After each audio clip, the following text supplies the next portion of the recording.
Mga kasayan, Euro 150 dang hari. Positive trigger ba o negative trigger ang kanyang starter? Electric starter saka busina. Ito siya kasayan. Tatry natin para mas madali siyang maintindihan kung positive trigger o negative trigger. Kailangan din na malaman natin kung positive trigger o negative trigger ang ating motor. Para halimbawa kung magkakabit tayo ng alarm, kasi ang alarm, two-way alarm, talking alarm, one-way alarm, mga positive trigger. Kung negative trigger ang motor natin, may babaguhin pa tayo. Ganon din sa busina. Kung negative trigger din ang ating busina, ang Naya Pro Music, positive trigger, may babaguhin pa rin tayo. O kailangan nating maglagay ng relay para yung relay na mismo yung gagawa sa positive o negative. Kasi ang relay, kaya niyang gawing negative yung positive. Kaya niyang gawing trigger mas madali. Ito siya kasi, unahin natin sa starter. Ang trigger nito ay itong yellow red. Trigger ng kanyang starter. Tapos itong negative, ito yung negative niya. Dito tayo sa may trigger. Bali kasi pag ito umandar ng pag umandar to na sinuplay natin ng negative, ibig sabihin negative trigger siya. Pag umandar naman siya ng sinuplay natin ng positive, positive trigger siya. Lalagay tayo ng negative ng battery or body ground, pwede. Tapos, pag ito umandar, open natin yung susian. Open mo yung susian. Negative trigger pag umandar siya. Nasaya na. Wala. Ilalagay naman natin sa positive.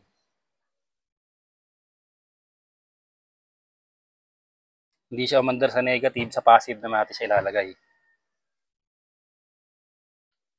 Positive siya, ito positive naman siya, ito negative. Minus, plus.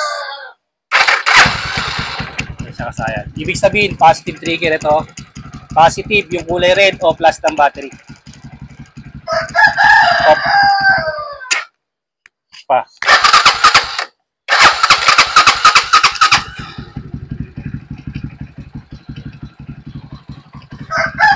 Bale, ito kasayan, ang Euro 150 dang hari ay positive trigger. Punta naman tayo sa busina.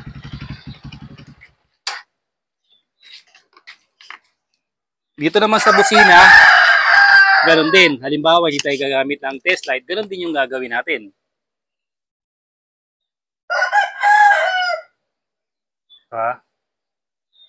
Hanap tayo dito, may talop na.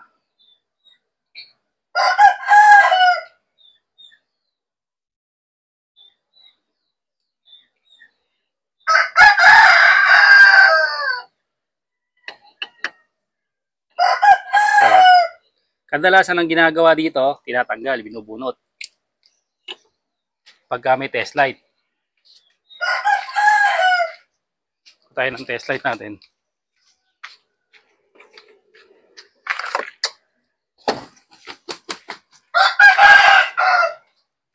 Tapos kasi ilalagay ito sa negative or body ground. Yung ating test light. Tutusukin lang natin itong dalawa na to. Pag may umilaw, negative trigger. Pag walang umilaw, positive trigger. Sukin lang natin siya. Wala. Dapat naka-open yung susiyan natin, ha. Open mo yung susiyan natin. Kakasaya na. Walang umilaw. Dalawang walang umilaw. Positive trigger. Pag may umilaw, negative trigger. Yan siya kasaya, no? Umilaw. Kabila, wala. Ibig sabihin, negative trigger. Yung isa naman pag-testing natin, pag halimbawa, wala tayong test light. Wala tayong test light, nakakabit siya.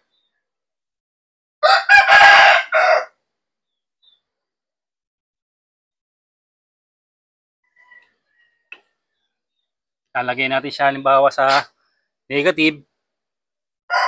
Parang ganun din siya kasaya na parang ganun din mangyayari sa kanya. Wala tayong negative dito. Ito.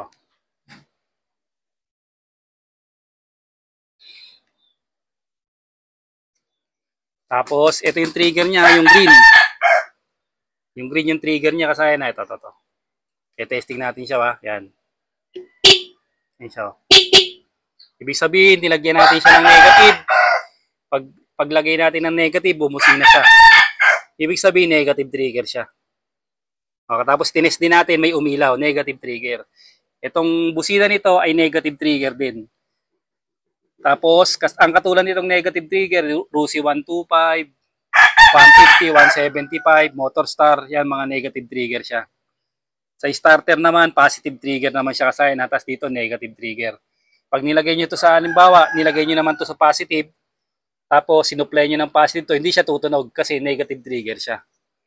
Ito kasayan. Tapos, dahil alam nyo na yung ano natin, yung Euro 150 natin na negative trigger, kaya pag maglalagay kayo ng passing light, sablay yung passing light nyo. Gagana sa umpisa, tapos masisira din agad, puputok yung fuse. O kaya naman, pagkabit nyo ng diode, kahit hindi pa naka-on yung ilaw, nakabukas na kagad yung ilaw.